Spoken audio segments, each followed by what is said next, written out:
I've been married to Robert for 5 years. He's a decent man, thoughtful, diligent, and reliable. But there are moments when I question whether being a good man is sufficient to sustain a marriage.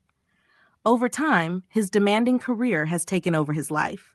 Late nights at work, endless business trips, and conversations that feel more like formalities than genuine exchanges have become the standard. It feels as though I've become just another fixture in our house, always present, yet overlooked and undervalued.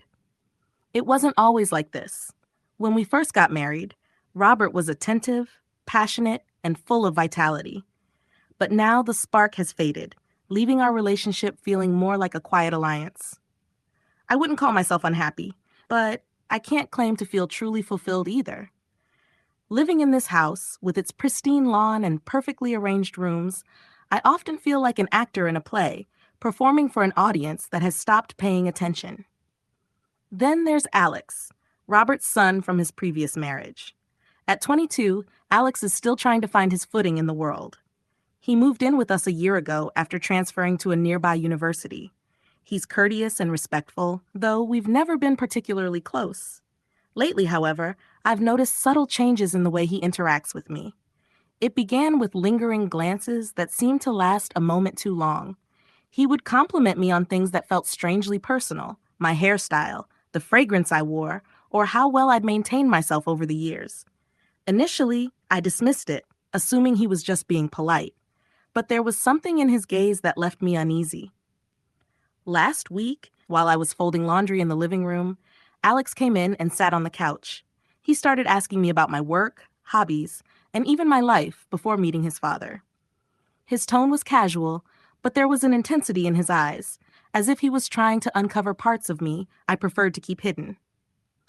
"Do you ever feel lonely when Dad's away?" he asked abruptly. The question caught me off guard.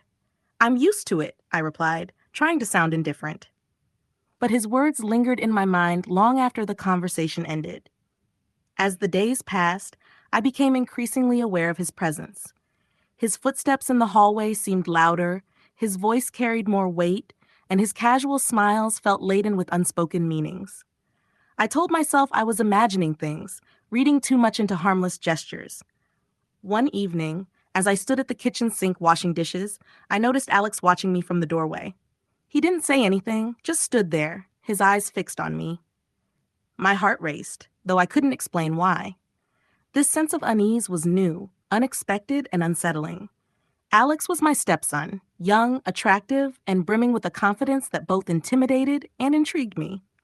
I tried to push these feelings aside, burying them beneath routine and responsibility. Yet, no matter how hard I tried, I couldn't shake the feeling that something was changing between us, something I wasn't ready to face. When Robert left for another business trip, this one lasting 2 weeks, I was accustomed to the solitude, but the silence always felt heavier during his absences. The house seemed too large, too empty, amplifying a loneliness I rarely acknowledged. Alex's presence, however, was a constant reminder that I wasn't entirely alone, though the atmosphere between us felt increasingly charged. I said, as I sat down across from him last night. He placed his phone aside, leaning forward. "I didn't mean to make you uncomfortable," he said, his tone genuine, almost apologetic. "It was an accident." "I know," I responded quickly, but it felt like it was more than that. And I think you know it too. For a brief moment, he was silent, his eyes avoiding mine. The stillness between us felt thick, almost suffocating, as though the air had been sucked out of the room. Finally, he sighed, running his fingers through his hair, a gesture that felt oddly vulnerable. "You're right," he admitted. "It did feel like more than just an accident. I didn't intend for it, but I can't control how I feel." His words struck me like a heavy blow to the chest. I opened my mouth to respond, but no sound came out. I wanted to protest, to tell him that he was wrong, but there was an uncomfortable knot in my stomach that made it hard to breathe. He continued, his voice softer now, almost regretful. "I see the way Dad treats you," he said, his gaze steady. "He's so absorbed in his work and everything else that he doesn't even notice you. But I do. I see you." My heart thudded in my chest, each beat loud and erratic as I stared at him, my mind torn between frustration and something else. Something I couldn't quite identify, but that felt almost like a perverse sense of embarrassing flattery. This isn't right, I managed to say, my voice shaking with a mix of disbelief and fear. I'm your stepmother. You're more than that, he said, his eyes locking onto mine with an intensity that made it hard to look away. You're a beautiful, intelligent, and incredible woman, and you deserve to be seen, to be truly seen. His words hung in the air between us, heavy with unspoken implications, and for a moment, I couldn't catch my breath. I felt a rising panic, the rational part of me screaming to end this conversation, to walk away, to pretend this moment had never happened. But another part of me, a darker, lonelier part, didn't want to. It wanted to hear more, wanted to stay in the warmth of his gaze, even though I knew it was wrong. Without thinking, I stood up, intending to leave the room.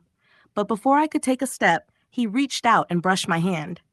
The brief touch sent a jolt of electricity through me, and I froze, my body betraying me as it responded to him despite my mind screaming otherwise.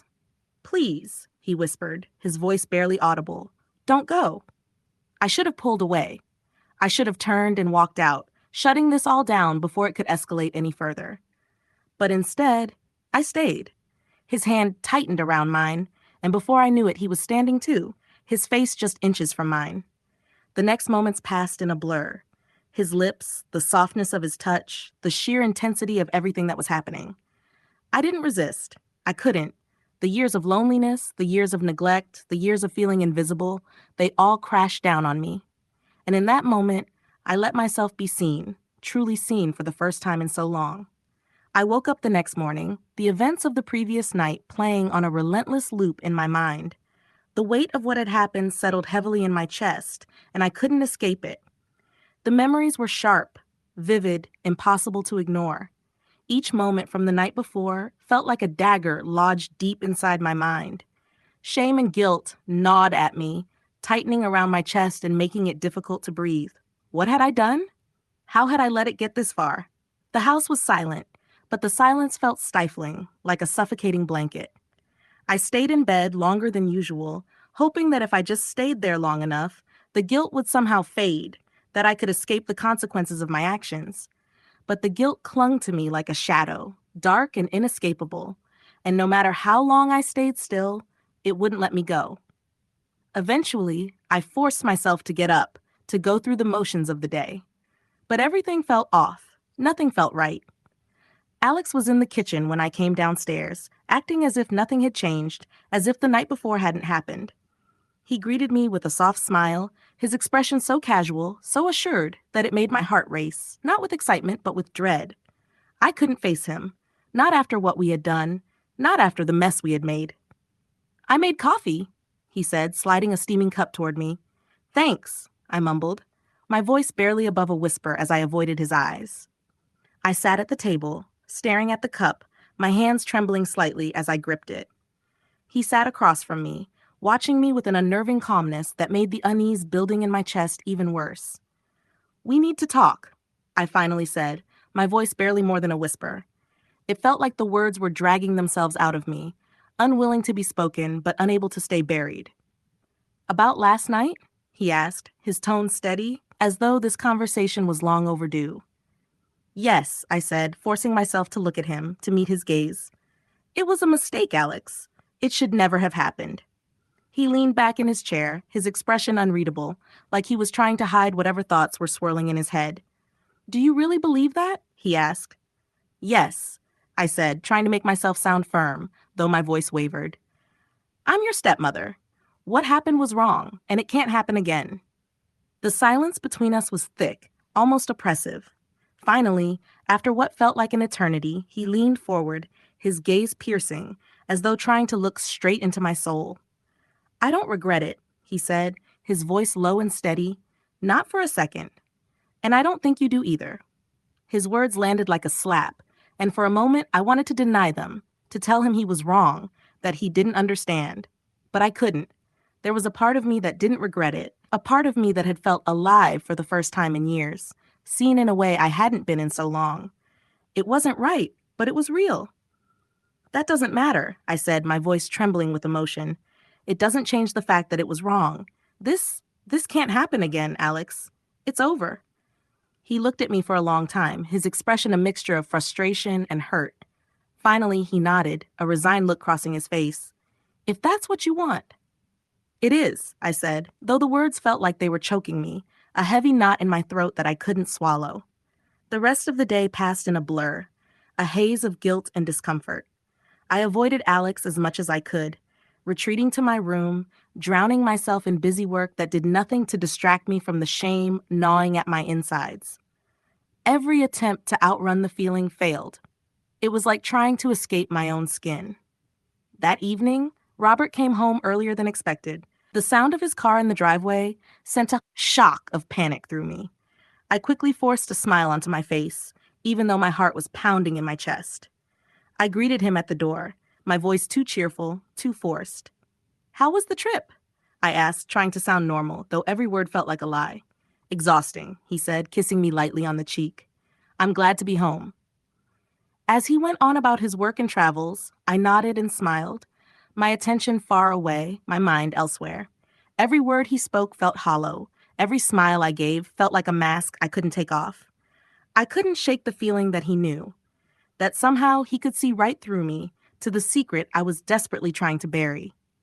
That night, when we went to bed, I lay awake long after he had fallen asleep. The guilt was crushing, suffocating, and there was no escape from it. I had made a mistake, one I couldn't undo, and now I had to live with it. The house was quiet again, but it wasn't the peaceful quiet I had once known.